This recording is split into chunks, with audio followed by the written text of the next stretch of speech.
Gimana ya, kok Tuhan bisa marah sama yang begini, terus kok punya anak, punya keluarga gitu loh. Ada pendamping, Siva punya pendamping, Wisnu pendamping, kecuali Brahma ya. Brahma ini saya belum pernah tahu pendampingnya siapa secara di film gitu.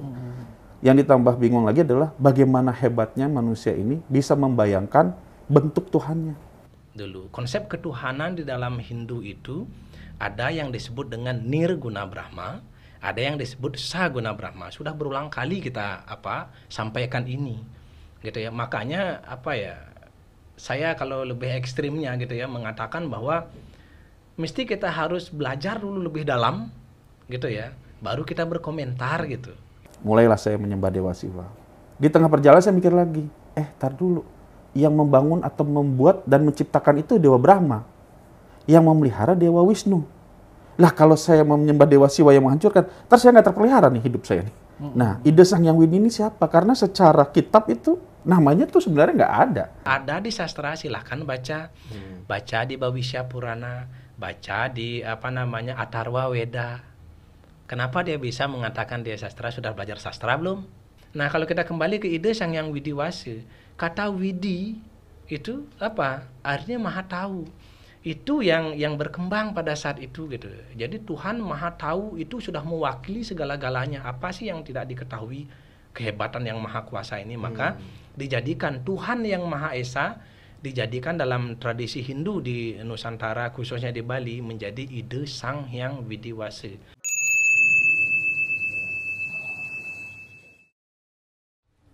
Om Swastiastu. Rahayu pemirsa Hindu Channel, selamat tahun baru. Di tahun 2025 ini Hindu Channel akan lebih melesat lagi untuk memberikan informasi khususnya terkait dengan pemahaman-pemahaman, pembelajaran-pembelajaran keilmuan tentang Hindu. Nah, di tahun baru ini kita melihat ada tayangan video di sekitar 1 bulan yang lalu. Videonya ini sebenarnya sangat harusnya tidak lagi ditayangkan atau tidak lagi menjelaskan terkait dengan singgungan-singgungan keyakinan, baik itu Islam, Hindu, Kristen, Katolik, Buddha, seperti itu. Karena kalau kita di tahun 2025 dan sampai saat ini, di tahun sebelumnya juga tetap menyinggung keyakinan-keyakinan orang lain, sepertinya kita tidak akan maju lagi sebagai masyarakat Hindu atau sebagai umat Hindu yang ada di Indonesia atau masyarakat yang ada di Indonesia. Dan hari ini kita bersama dengan Pak Made Jaya. Tastu Pak Made. Swastiastu, Mas Miko. Pak Wayan Arif? Bukan. Bukan.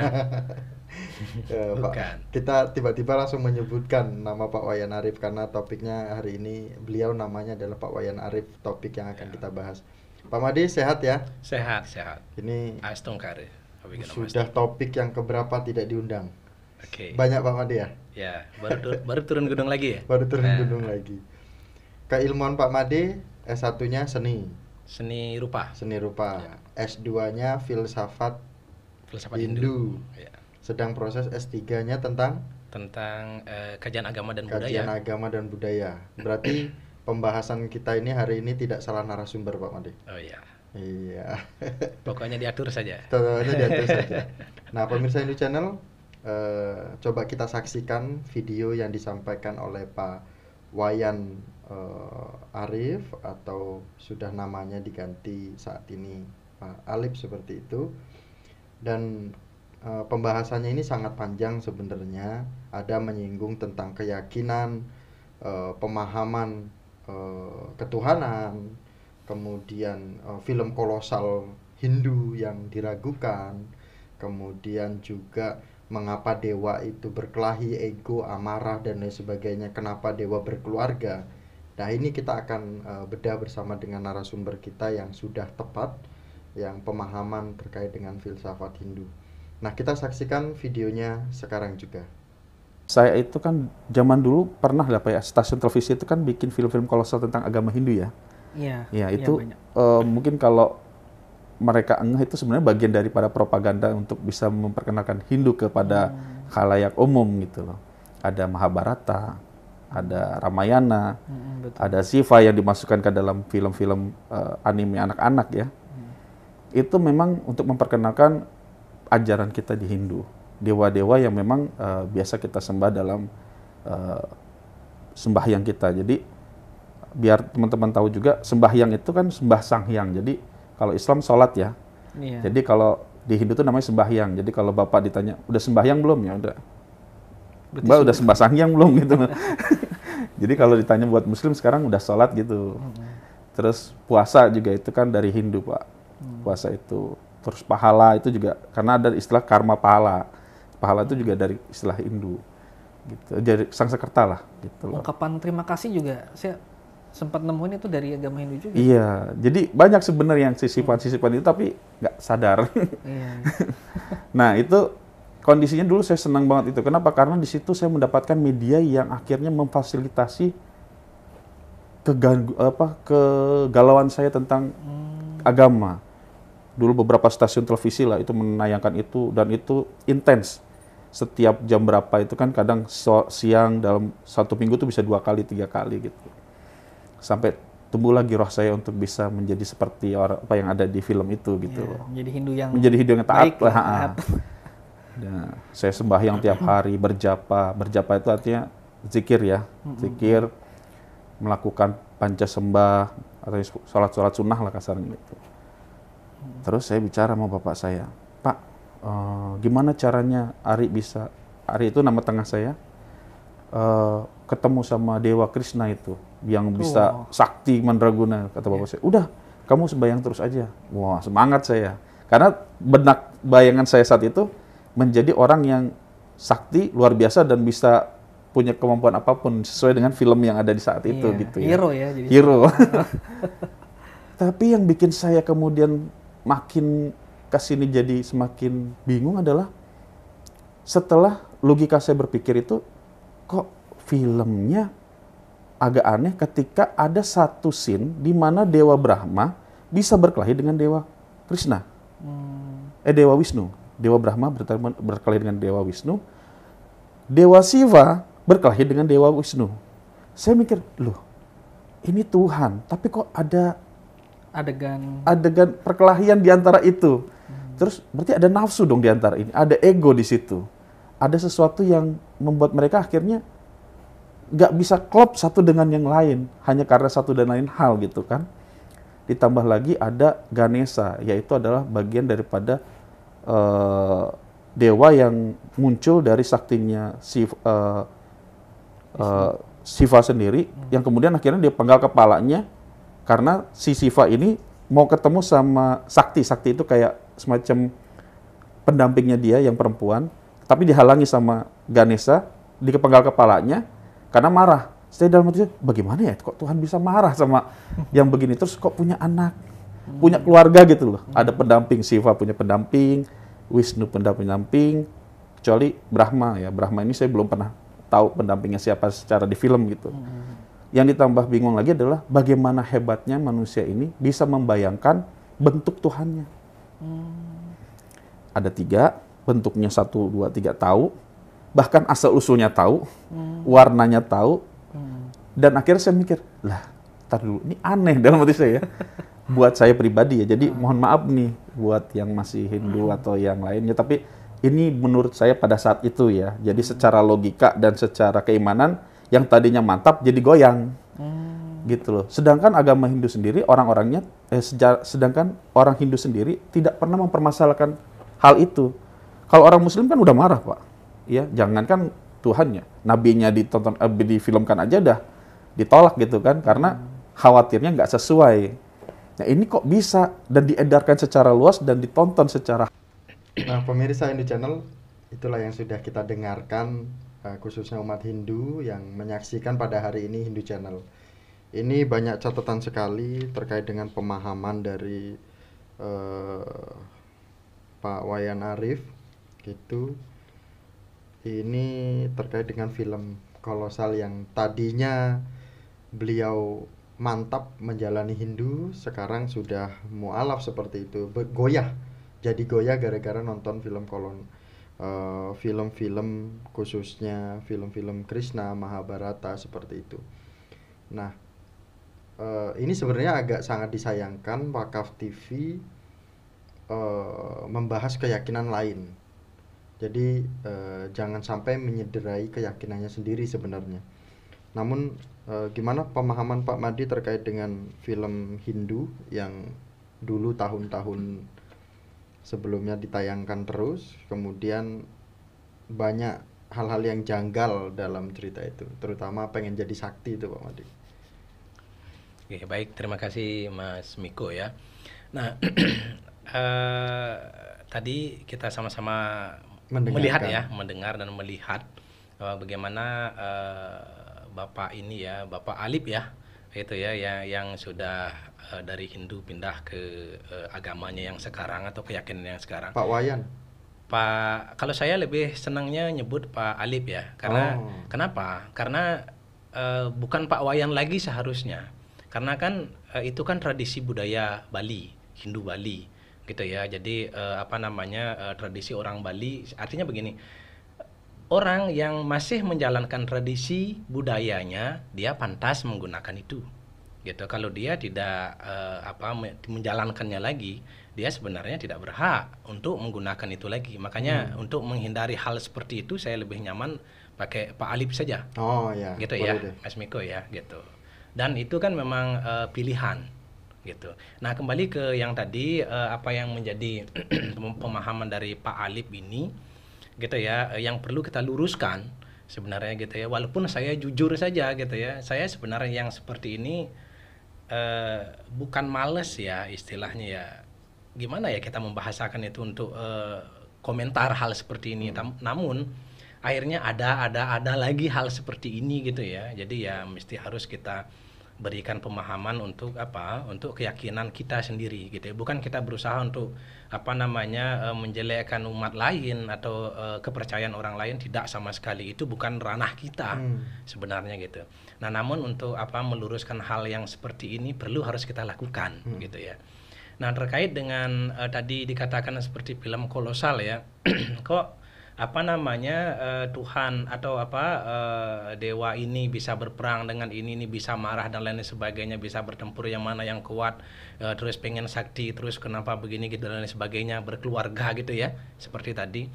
Nah, mari kita lihat di konsep Hindu dulu. Konsep ketuhanan di dalam Hindu itu ada yang disebut dengan Nirguna Brahma, ada yang disebut Saguna Brahma. Sudah berulang kali kita sampaikan ini.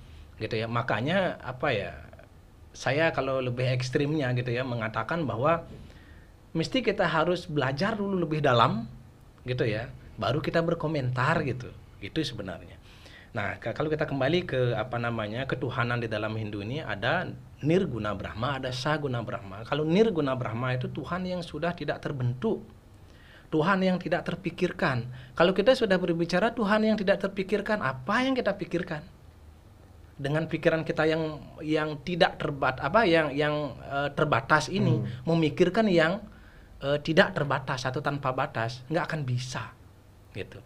Maka dari itu ajaran Hindu kita memberikan kita jalan sebenarnya untuk memikirkan, untuk menjadi sebagai alat konsentrasi kita. Tuhan itu menjadikan diri beliau Saguna Brahman gitu ya. Saguna Brahman ini membentukkan diri beliau, memvisualisasikan gitu ya, memvisualisasikan beliau sendiri, entah itu berupa sifat, berupa energi dan lain sebagainya. Itu cara beliau. Nah, bagi seorang manusia yang memiliki akal gitu ya, setiap manusia bisa dikatakan seniman ya gitu ya, itu menginterpretasikan ilham dari Yang Maha Kuasa itu sendiri gitu. Akhirnya ada apa? Contoh misalnya kalau kita di dalam teologi itu Hindu gitu ya, kita mengenal ada teologi anthropomorphistik, dia mewujudkan Tuhan seperti bentuk manusia. Misalnya contoh, ketika kita Tuhan itu maha melihat gitu. Jadi logika filsafatnya adalah Tuhan punya mata, ya nggak? Pasti punya mata gitu. Tuhan maha mendengar. gitu kan, mendengar setiap apapun yang dikatakan oleh manusia, binatang, tumbuhan dan apapun itu gitu. Jadi logikanya punya telinga dong. Tuhan maha mencium, punya hidung. Tuhan maha berbicara atau wakia, maha berbicara gitu ya, punya mulut dong gitu ya, dan lain sebagainya. Artinya ketika kita kembali ke teologi antropomorfistik gitu kan, mewujudkan Tuhan seperti wujud manusia. Akhirnya timbullah bentuk-bentuk seperti itu di dalam kitab Purana. Karena keterbatasan manusia. Keterbatasan pemikiran manusia. Karena keterbatasan, artinya bahwa karena keterbatasan pikiran manusia, sehingga manusia supaya paham itu diberikan simbol-simbol atau bentuk seperti kita, seperti seperti manusia. Hanya sebagai apa? Sebagai alat untuk konsentrasi saja. Itu yang harus dipahami, bukan untuk yang lain. Gitu. Nah, itu dulu ya yang mesti harus kita pahami dulu tuh itu sebenarnya gitu. Nah, terus kemudian hingga di dalam kitab Purana itu diceritakanlah itu. Nah, ada 3 dewata berbeda dengan para dewa, makanya kadang mungkin ya gitu ya, kalau silakanlah orang-orang atau umat lain gitu ya memandang teologinya Hindu bisa terkaget-kaget mereka gitu. Artinya apa? Kok ada begini, ada begitu, ada begini dan lain sebagainya. Hindu kita gitu ya, secara dasar kita pahami itu seperti mengajarkan dari tingkat TK bahkan gitu ya sampai perguruan tinggi. Karena manusia ini kan tidak ada yang sama. Itu dulu harus dipahami. Gitu. Manusia ini tidak ada yang sama. Ada yang pemikirannya sudah tanpa bentuk dia. Setingkat anak kuliahan misalnya tidak perlu harus didiktikan lagi seperti anak TK. Nggak perlu gitu. Ada pemahaman manusia yang seperti anak TK. Mesti harus dituntun dulu, harus ada objek dulu untuk dia konsentrasi. Nah, Hindu ini memberikan itu semua dari tingkatan itu. Tidak serta-merta memberikan Tuhan yang tidak terbatas atau abstrak, malah tambah bingung dia. Gitu. Makanya ada teologi Saguna Brahma ini membentukkan bentuk-bentuk Tuhan. Gitu.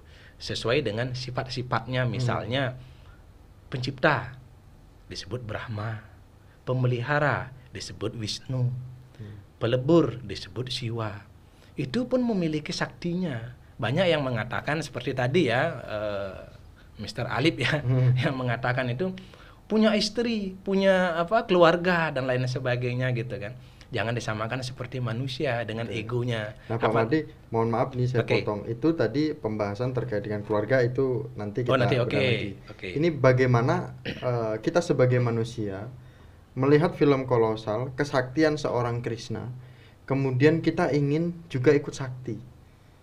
Sesakti apa sih Dewa Krishna? Kemudian kita sebagai manusia juga ingin ikut sakti juga.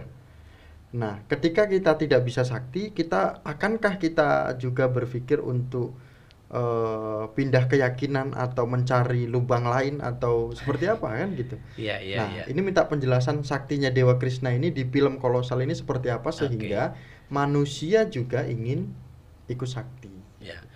Kalau kita berpikirnya saktinya itu bisa terbang, saktinya bisa mengeluarkan api, bisa berjalan di atas air, bisa nembus tembok dan lain sebagainya bisa gitu. Bisa mengalahkan siapapun gitu kan. Dengan kekuatan supranatural kita gitu. Memang cocoknya itu jangan masuk Hindu. Memang Anda itu tidak akan pernah menemukan itu dalam arti ya gitu ya. Gitu karena Hindu itu adalah jalan spirit dia. Spiritual menuju mengilhami diri kita. Siapa kita sebenarnya? Terus apa tujuan kita datang ke dunia ini?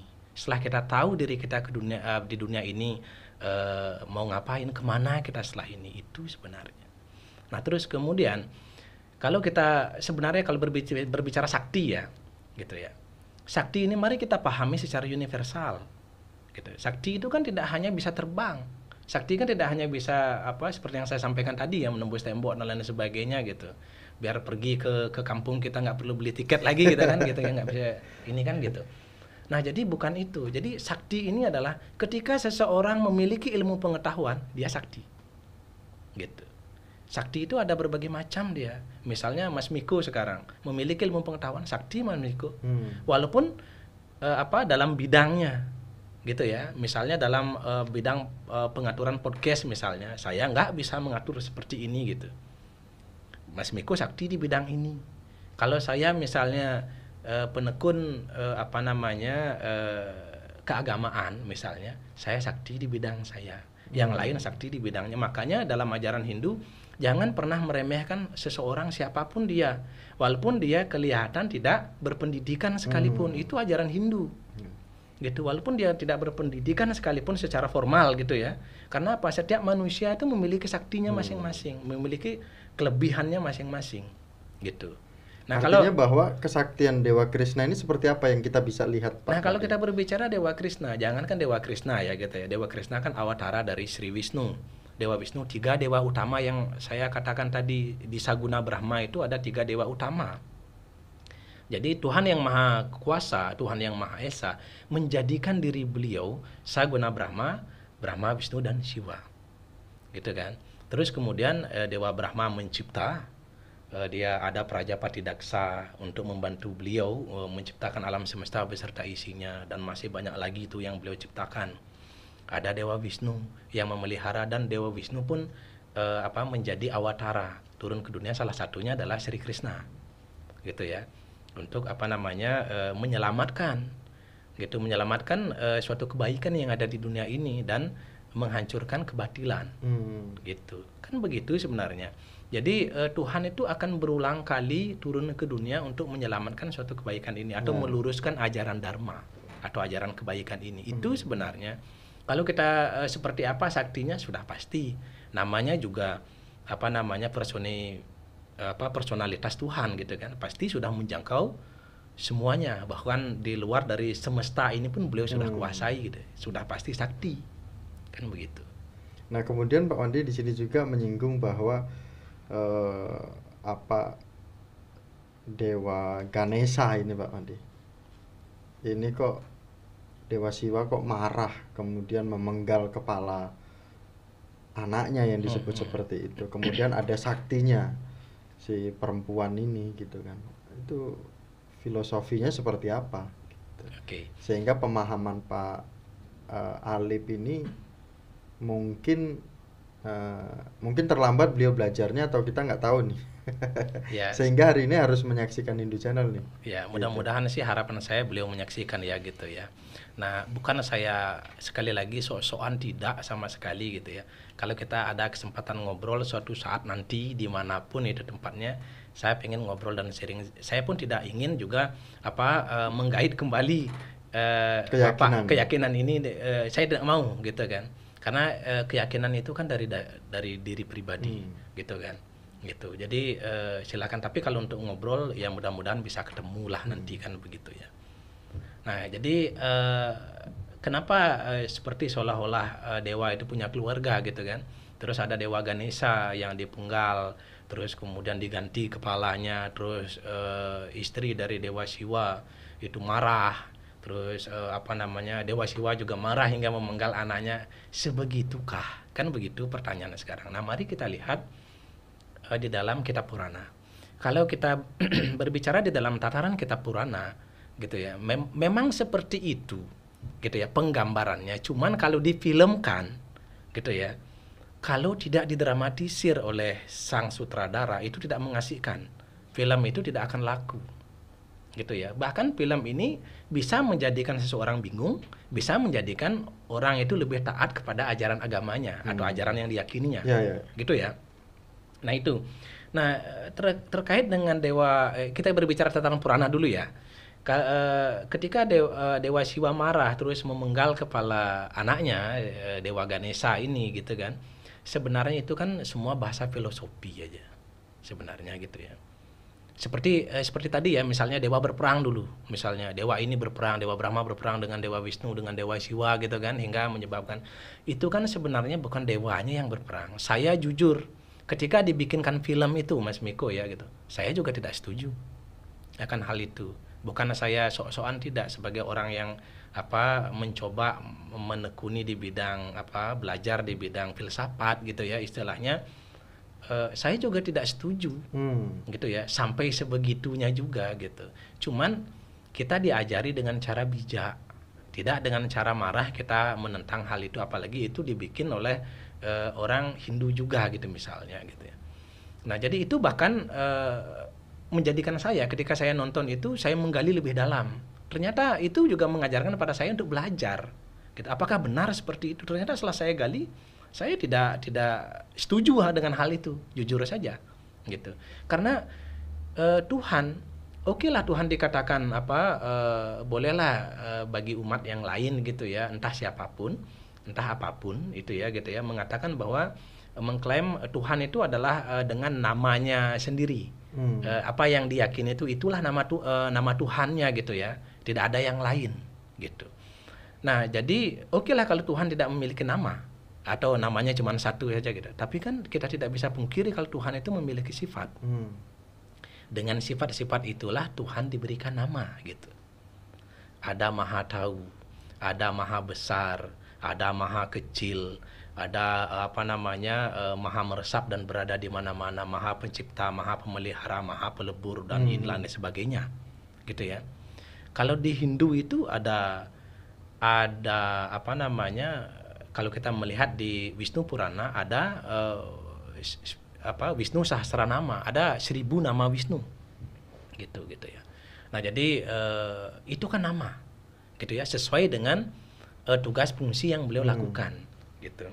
Nah, ketika ini kembali ke yang tadi gitu ya, berperang misalnya, itu kan energi itu. Sama seperti kalau kita melihat suatu energi positif dan negatif itu kenapa mesti harus ada? Padahal kita tahu itu negatif gitu ya misalnya. Kenapa mesti harus diadakan gitu kan, untuk mengimbangi yang positif ini, agar apa? Ketika positif dan negatif ini ada dan seimbang, terjadilah ciptaan. Purusha dan Prakriti ada, terjadilah ciptaan dia. Gitu. Terjadilah aliran gitu ya, aliran listrik ya gitu. Baru aliran listrik ini bisa menghidupkan lampu dan lain sebagainya, bisa berguna bagi kehidupan manusia. Ketika ada aliran kilatan gitu ya, adanya hujan untuk apa? Untuk mensejahterakan masyarakat atau umat gitu ya, umat manusia gitu, binatang segala, tumbuhan segalanya gitu. Nah, itu kan ada peran positif negatif di sana. Itu energi gitu. Nah, inilah yang diilhami oleh seorang seniman, bahwa Dewa Brahma dan Dewa Wisnu itu bertarung gitu ya, berperang. Siapa yang lebih kuat? Tidak ada yang lebih kuat sebenarnya. Itu di tataran Purana. Kalau setelah kita makanya kebijaksanaan orang Hindu itu sebenarnya pahami kitab sucinya, pelajari kitab sucinya, pahami, lampaui. Loh, kenapa kita mesti harus melampaui kitab suci? Gitu. Lampaui dengan apa? Dengan kebijaksanaan pengetahuan kita. Ketika kita sudah melampaui tataran Purana, masuk ke dalam tataran Upanishad. Di sana sudah berbeda pemikiran kita. Makanya, mohon maaf, Pak Alip ini sebelum melangkah lebih jauh ke keyakinan manapun gitu ya, harusnya belajar dulu. Gitu. Kalau ekstrim saya katakan belajar dulu. Gitu. Sudahkah pernah cari tahu sampai sedetail-detailnya? Kalau di sana sudah benar-benar sudah sedetail-detailnya, sudah mencari tahu dan juga tidak ada kepuasan di sana, silakan. Itu kan kebebasan di dalam negara kita kan mengatur itu ya, di pasal 29, silakan saja. 29 ayat 2 itu yang mengatur kepercayaan kita dan agama kita, berhak kita memilih agama dan kepercayaan kita kan. Namun gitu. Pak Made, artinya bahwa pertengkaran antara dewa ini secara filosofinya seperti apa supaya kita sama-sama karena ini ada generasi Hindu juga atau anak-anak Hindu yang juga menyaksikan, kok bisa sih dewa-dewa kita berantem seperti itu, kemudian egonya muncul, amarahnya. Simbol atau filosofi ego dan amarah yang seperti disebutkan Pak Alif ini maksudnya seperti apa gitu. Nah, jadi selain dari segi positif dan negatif itu seperti itu.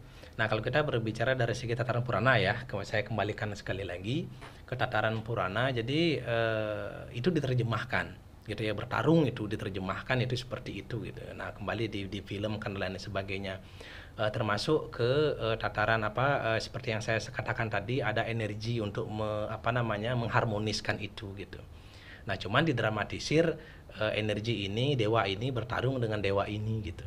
Nah, terus kemudian ke yang tadi, yang Dewa Ganesha kenapa dipenggal? Kalau kita melihat dari segi tataran Purana sudah sangat jelas ceritanya, di mana ada yang disebut dengan Gajah Sura, gitu ya. Gajah Sura ini kan golongan raksasa yang berkepala gajah, gitu ya. Tapi dia golongan raksasa, tapi dia taat memuja Dewa Siwa, gitu, memuja Dewa Siwa, gitu ya. Terus kemudian Dewa Siwa ini sampai hadir, terus dia minta, dia bertanya, Dewa Siwa bertanya, apa yang kau inginkan? Saya inginkan engkau berada dalam hatiku, kata Gajah Sura. Aku ingin engkau selalu berada di dalam perutku, dalam hatiku, dalam diriku, gitu. Akhirnya dikabulkan sama Dewa Siwa, dan permohonannya juga badan fisik saya ini agar selalu dekat denganmu, gitu. Nah, jadi ketika kita melihat cerita di Purana yang maha kuasa dalam bentuk Dewa Siwa itu mesti harus punya jalan. Gimana caranya sekarang agar dia dekat denganku, bagaimana caranya? Terus kemudian akhirnya ada fenomena seperti ini jalan ceritanya. Anaknya akhirnya itulah yang dijadikan alasan. Dewa Siwa tidak pernah marah sebenarnya. Bahkan asal Mas Miko tahu ya, gitu ya. Silakan dicek nanti di Purana, di kitab Purana. Bahkan Sri Ganesha atau Dewa Ganesha ini jauh ada sebelum Dewa Siwa dan Dewi Parwati ini melangsungkan pernikahan menurut Purana, gitu. Menurut Purana ini sudah jauh ada. Makanya ketika di bahasa kasarnya ya, saya katakan dipenggal gitu ya kepalanya Dewa Ganesha ini, dan jatuh ke tanah, Dewi Durga ini, Dewi Parwati ini marah menjadi Dewi Durga gitu ya, dengan banyak rupa mau siap menghancurkan dunia ini, gitu kan. Datanglah cahaya. Cahaya inilah yang mengatakan bahwa akulah Ganesha, gitu. Gitu. Silakan nanti bisa dicek di filmnya juga ada, gitu ya, di cerita Purananya juga ada. Jadi mengeluarkan cahaya bahwa ini adalah lila, permainan yang maha kuasa. Agar apa? Tuhan ketika bervisualisasi menjadi Dewa Siwa agar jalan juga ininya berkahnya itu, gitu. Itulah ceritanya. Akhirnya ketika Dewi Parwati bisa ditenangkan, Dewi Durga ini kembali menjadi Dewi Parwati, barulah diambil kepala Gajah Sura ini, baru dipindahkan ke kepala Ganesha. Jadilah Dewa Ganesha bermuka gajah. Berarti Gitu. bukan berarti itu memang membunuh anaknya. Enggak ada itu istilah Kemudian membunuh marah, anaknya. Ya. gitu. Itu kan di cerita Purana nih Iya. yang kita lihat. Sekarang kalau kita loncat mempelajari Upanishad, tataran filsafat di sana, ternyata tidak demikian. Ternyata tidak sesederhana itu, gitu. Membunuh anaknya terus dihidupkan kembali. Kenapa beliau sebagai personifikasi Tuhan loh ya? Bisa aja beliau menciptakan anak yang tidak seperti itu, gitu kan? Kenapa mesti harus ada jalan cerita ini? Kan begitu aja. Nah, terus agar apa? Manusia agar tidak berhenti untuk belajar, tidak berhenti untuk mencari tahu, gitu.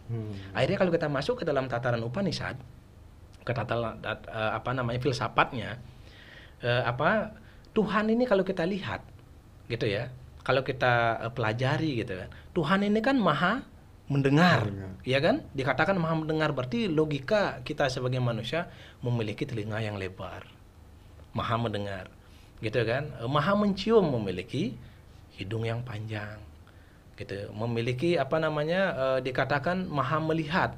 Terus kalau di Sri Ganesha ini atau Dewa Ganesha ini adalah memiliki mata yang fokus, gitu ya, mata yang sipit, fokus dia, gitu. Memiliki perut yang besar, lambudara, yang disebut dengan lambudara. Itu artinya apa? Memiliki segudang ilmu pengetahuan dia di sana.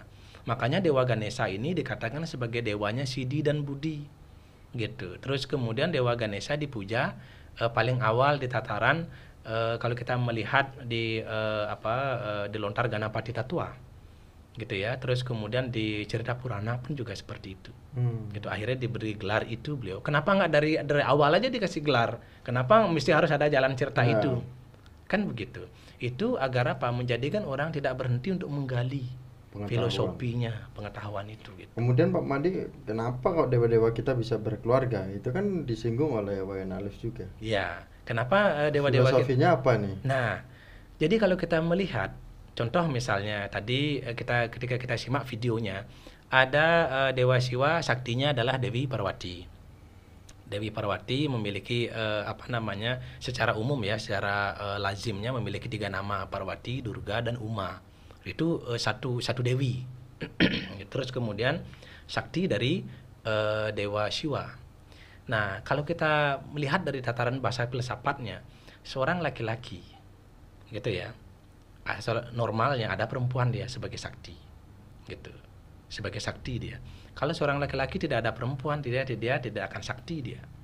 Dia tidak akan bisa menciptakan dunia ini, tidak akan bisa menciptakan suatu ciptaan. Gitu. Makanya perlu sakti. Nah, kalau kita ambil kan dalam tataran filsafat gitu ya. Siwa tanpa sakti akan menjadi sawa. Sawa itu apa? Mayat. Mayat dia, gitu. Makanya laki-laki tanpa perempuan tidak akan menjadi seorang laki-laki yang seutuhnya, gitu. Dia tidak akan jadi apa-apa. Itu filosofinya. Terus kemudian kenapa harus membangun keluarga? Membangun keluarga ini untuk apa? Untuk menjalankan ajaran agama Hindu. Agama Hindu kan diajarkan apa? Brahmacari, Grahastha, Wanaprastha dan Bhiksuka kan, gitu ya. Catur asrama itu, gitu. Itulah jalan yang ideal itu sudah. Gitu. Itu sudah ideal itu. Jangan baru kita lahir langsung ke Wanaprastha misalnya. Boleh saja kalau kita sudah siap akan hal itu. Jangan sampai kita sudah Wanaprastha, udah meninggalkan hidup duniawi ketika melihat hal-hal duniawi yang penuh dengan gemerlapan ini gitu ya. Kita kembali lagi. Jangan sampai seperti itu. Artinya bahwa ajaran dari yang disebut bahwa berkeluarganya para dewa itu adalah cerminan kita sebagai manusia sebenarnya. Cerminan kita sebagai manusia itu bahasa filsafatnya gitu. Nah, jadi apakah Tuhan atau dewa ini berkeluarga seperti kita, terus punya anak, terus mohon maaf melakukan hubungan seks dan nikmatin di sana? Tidak. Beliau itu sudah melampaui tataran itu. Gitu. Ini kan semua mengajarkan kepada manusia saja agar hidup harmonis dia gitu. Hidup harmonis, bagaimana menghormati seorang istri, bagaimana menghormati seorang perempuan, gitu kan? Bagaimana perempuan juga menghormati sang suami atau laki-laki ini, itu semua ada itu, gininya. Bagaimana menjaga keharmonisan dengan anak juga, gitu dan lain sebagainya, gitu. Nah, apakah ini bisa dipikir secara logika? Karena kita lihat seorang Wayan Arif ini selalu mengutamakan atau mentuhankan sebuah logika sehingga titik agama itu tidak akan ketemu, atau seperti apa menurut Pak Madi? Kalau kita terlalu mentuhankan sains gitu ya atau logika gitu ya, maka di sana kita tidak akan pernah ketemu. Bahkan kita akan cenderung tidak percaya akan Tuhan gitu ya. Atau ateis ya gitu ya, karena kita mentuhankan logika gitu. Oh, ini nggak masuk akal, ini nggak masuk akal gitu. Nah, ada sebuah ungkapan yang mengatakan bahwa agama tanpa ilmu atau ilmu tanpa agama gitu ya dikatakan buta. Agama tanpa ilmu dikatakan lumpuh dia. Nah, ungkapan ini kan mengajarkan banyak hal pada kita sebenarnya. Keduanya ini harus berbarengan dia. Hal ini gitu loh, baru bisa harmonis dia. Kalau hanya agama aja yang kita pelajari gitu tanpa ilmu yang kita gunakan di sana, akan terjadi kepanatikan dia gitu. Kalau hanya ilmu yang kita utamakan tanpa ada kereligiusan di sana, maka akan buta dia. Semuanya tergantung logika, semuanya akan saya hancurkan, dia nggak sepaham dengan saya bunuh dia. Dengan teknologi yang saya ciptakan, saya bom dia dan lain sebagainya. Seperti itu. Jadi itu sebenarnya gitu loh. Makanya keduanya ini harus jalan dia. Kalau tidak seperti itu nggak akan seimbang dunia ini. Bahkan yang maha kuasa pun ketika menciptakan alam semesta beserta isinya dengan apa? Dengan yadnya. Itu religius dia. Gitu kan? Dengan yadnya dia, dengan itu sifat kereligiusan. Terus kemudian juga menggunakan ilmu dia, ilmu pengetahuan. Makanya Dewa Brahma yang dikatakan tadi tidak ada saktinya. Saktinya itu adalah Dewi Saraswati. Dewa Brahma ketika menciptakan alam semesta beserta isinya butuh pengetahuan beliau. Makanya Dewi Saraswati lah, makanya tidak akan tertukar pasti. Gitu kan? Tidak mungkin Dewa Wisnu itu saktinya Dewi Saraswati, nggak mungkin. gitu. Kalau di tataran bahasa filsafat, pasti Dewa Brahma sebagai dewa pencipta itu pasti saktinya adalah Saraswati sebagai dewi ilmu pengetahuan. Nggak mungkin orang, logikanya manusia menciptakan sesuatu kalau dia tidak memiliki pengetahuan, nggak akan mungkin. Gitu. Terus kemudian Dewa Wisnu, saktinya pasti Sri Laksmi itu. Pasti itu. Dewi Sri Laksmi itu dewi apa? Dewi kemakmuran, dewi kekayaan. Bisakah kita memelihara orang kalau kita tidak kaya? Kalau kita tidak memiliki harta atau tidak memiliki uang misalnya, nggak akan bisa. Gitu. Terus kemudian Dewa Siwa saktinya Dewi Parwati, Uma dan Durga. Ini adalah dewi apa? Dewi kekuatan, dewi kesaktian. Gitu. Nah, bisakah orang ketika mendaur ulang sesuatu atau meleburkan sesuatu, menghancurkan sesuatu tidak memiliki kekuatan? Nggak akan mungkin. Nggak akan mungkin. Nggak akan mungkin itu. Semua ini adalah cerminan kita Cerminan sebagai kita. umat manusia Ya, itu yang dia. ada di muka bumi ini. Kemudian Pak Made, kita akan melihat juga tayangan atau video yang disampaikan juga di part selanjutnya oleh Wayan Alip. gitu, oleh Wayan Alip, kemudian juga oleh Wakaf TV. Ya. Karena Wakaf TV sudah menayangkan ini, jadi karena ini sudah milik publik, jadi kami juga akan memberikan pemahaman ini. Dan coba kita simak video selanjutnya. Oke. Di antara 3 dewa itu yang disebut dengan Trimurti bisa berantem. Terus nanti kalau terjadi sesuatu yang menang siapa nih? Yang kuat siapa gitu kan? Saya ketemu lagi lah sama ayah saya. Saya bilang sama bapak saya, Pak, ada 3 dewa nih, Brahma, Wisnu, Siwa. Yang paling kuat yang mana? Saya sembah itu aja dah. Kenapa? Karena kalau dia udah paling kuat, udah pasti udah super power lah, udah paling hebat. Bapak saya bilang, udah Dewa Siwa aja udah. Itu pemeralina. Pemeralina itu yang menghancurkan segala. Mulailah saya menyembah Dewa Siwa. Di tengah perjalanan saya mikir lagi, tar dulu. Yang membangun atau membuat dan menciptakan itu Dewa Brahma. Yang memelihara Dewa Wisnu. Lah kalau saya menyembah Dewa Siwa yang menghancurkan, terus saya nggak terpelihara nih hidup saya nih. Lebih bingung kan saya. Iya. Terus udah gitu nanti kebutuhan saya yang menyiapkan Dewa Brahma bagaimana ini? Akhirnya nanya lagi ke bapak saya, Pak, ini saya kayak yakin nih. Kata bapak saya, udahlah, kamu nggak perlu tahu tentang konsep ketuhanan, ntar blinger kamunya. Malah jadi nggak jelas kamu. Lebih baik kamu sembahyang atau memuja kepada Tuhan aja langsung. Terus saya ingat, ada dalam istilah Hindu itu di Bali ya, Ida Sang Hyang Widi. Nah, Ida Sang Hyang Widi ini siapa? Karena secara kitab itu namanya tuh sebenarnya nggak ada. Bahkan di India sendiri pun secara yang saya tahu ya sampai saat ini ya dewa-dewa itu saja. Ida Sang Hyang Widi ini siapa gitu loh. Apakah nama itu baru muncul belakangan, tapi dia siapa gitu loh. Sedangkan tidak pernah ada literasi ataupun film yang menceritakan tentang nama tersebut gitu. Makin tambah bingung saya. Ya, gitu. Makin dalam hati saya kok jadi tambah saya kurang yakin nih tentang agama saya. Jangan sampai saya menyembah Tuhan yang salah. Nah, pemirsa Indo Channel, ini kalau statement di terakhir itu jangan sampai saya menyembah Tuhan yang salah. Ini sangat ini ya, walaupun ini bagi Pak Wayan Alip seperti itu, bahwa jangan sampai saya menyembah Tuhan yang salah, ini mungkin sangat disayangkan statement ini keluar gitu, karena semua keyakinan itu sudah memiliki pemahaman masing-masing seperti itu ya. Pak Wayan Alip saat ini sedang di keyakinan yang sedang Pak Wayan Alip tekuni saat ini, lebih fokuslah ke sana, dalami itu. Jangan sampai Pak Wayan Alip kali ini menyinggung umat Hindu, dan di tahun selanjutnya waktu kita tidak ada yang tahu, Pak Wayan Alip sendiri menyinggung keyakinan saat ini. Itu kan sangat disayangkan. Harapan saya tidak seperti itu, namun ini sangat disayangkan seperti itu. Nah, mungkin Pak Made boleh disampaikan bagaimana 3 dewa ini saktinya yang mana nih, gitu, yang paling sakti. Jadi itu yang mau diikuti, Brahma, Wisnu, Siwa. Orang tua sudah ngasih tahu, udah Siwa saja. Tapi Pak Wayan Alif berubah pikiran bahwa sedangkan pemeliharanya adalah Wisnu gitu ya. Brahma. Brahma Gitu. pencipta. Brahma pencipta Ya. terus Wisnu seperti itu. Nah, bagaimana Pak tanggapan Pak Made? Nah, terkait dengan dewa yang mana sih yang paling sakti yang mesti harus disembah gitu ya. Sebenarnya seperti yang tadi kita bahas juga gitu ya. Di Saguna Brahma ini tidak ada dewa yang paling sakti. Gitu.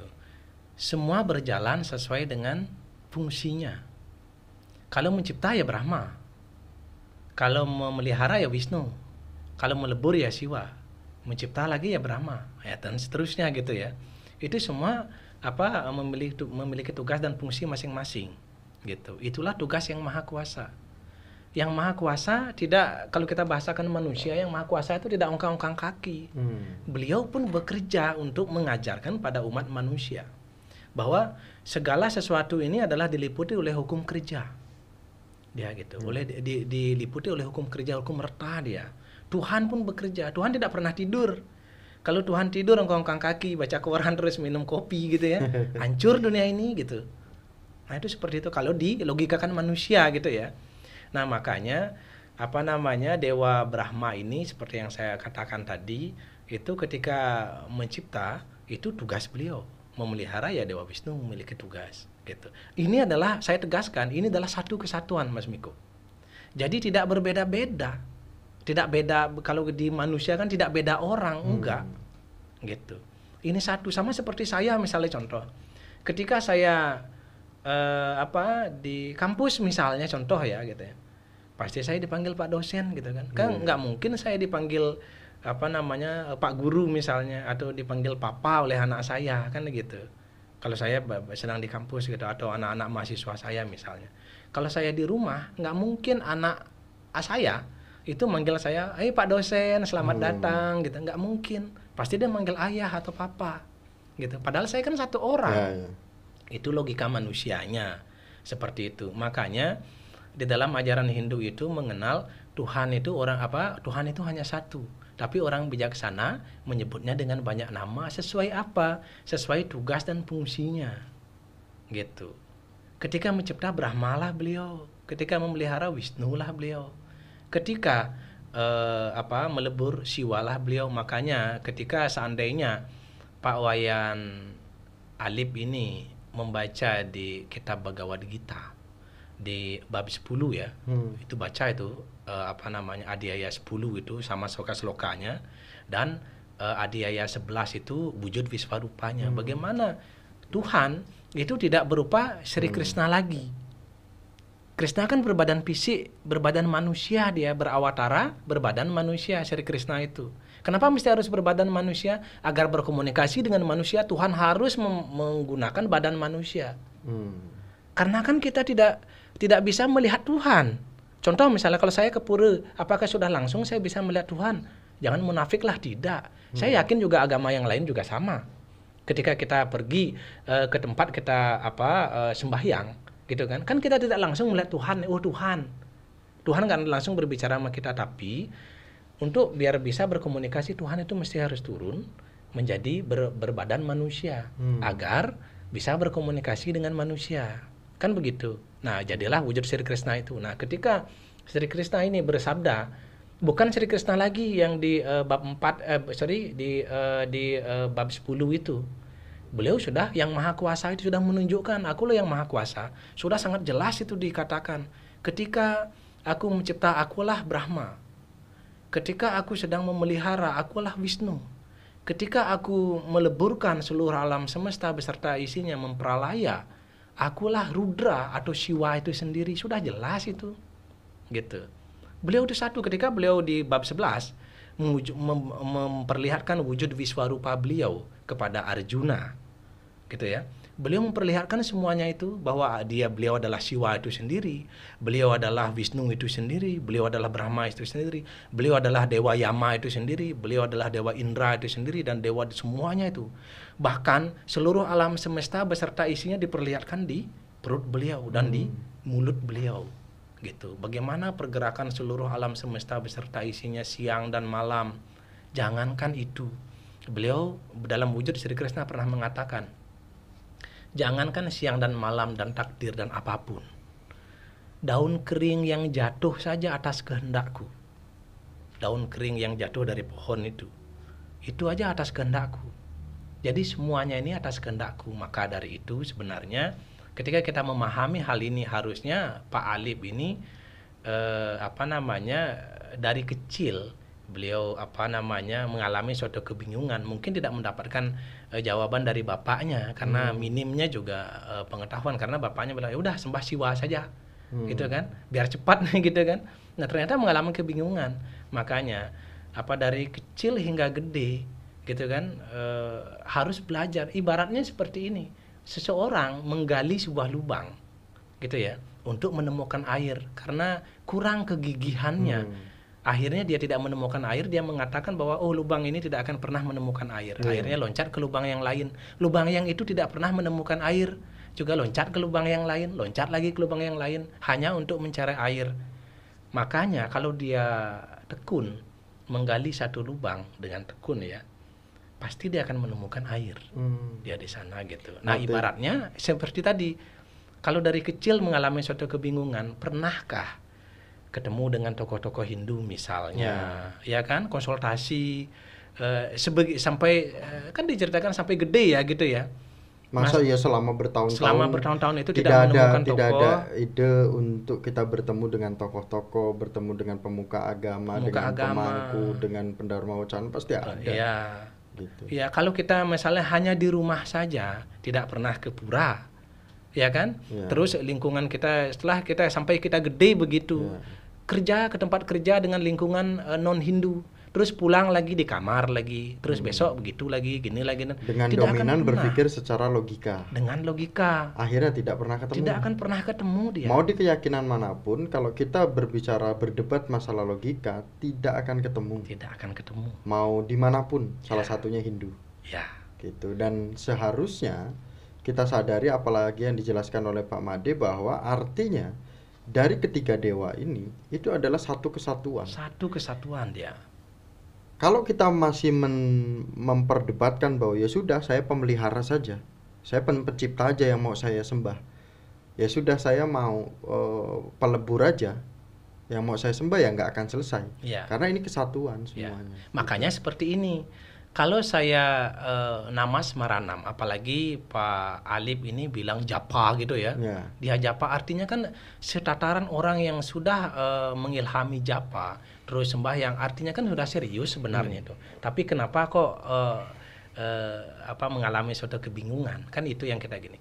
Artinya kalau kita japa, kalau saya memilih salah satu nama dewa, gitu kan, saya memuja Dewa Brahma nih, Om Brahma ya Namaha gitu, itu saya terus ulang-ulang dan saya puja. Sama dengan kok saya memuja Wisnu, sama dengan saya memuja Siwa.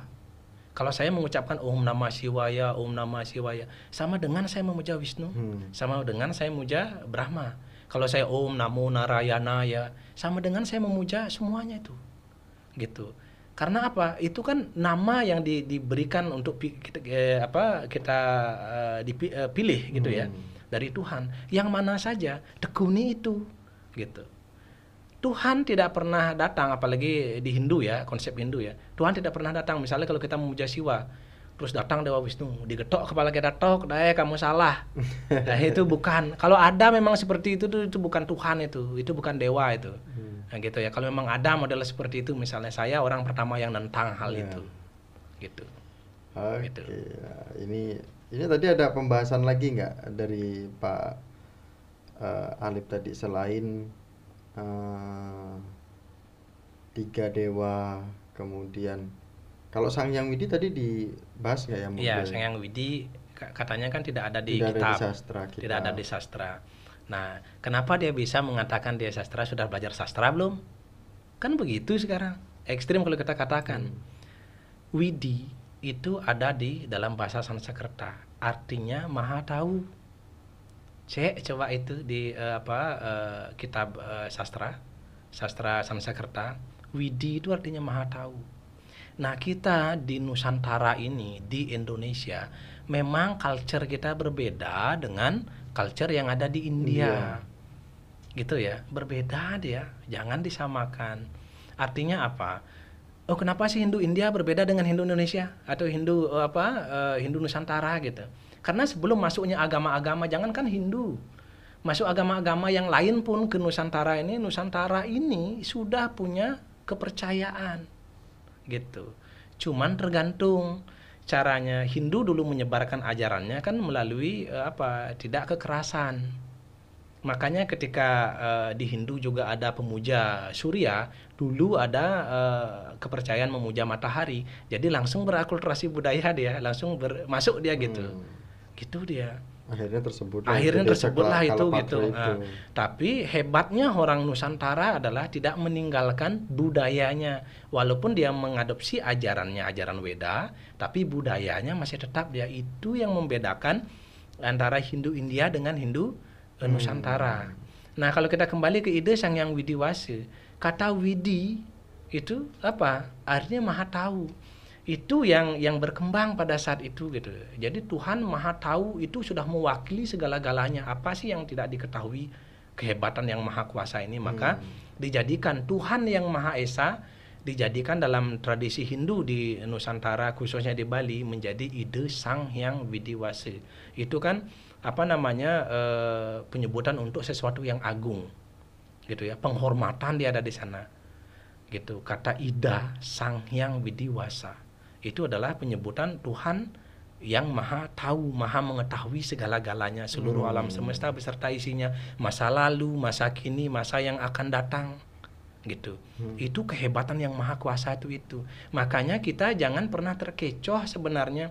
Kok Tuhan orang Hindu itu lagi Ide Sang Hyang Widi, lagi Dewa Brahma, lagi Dewa Wisnu, lagi Dewa Siwa, lagi Dewa Ganesha, lagi Dewa ini, Dewa itu, dan lain sebagainya.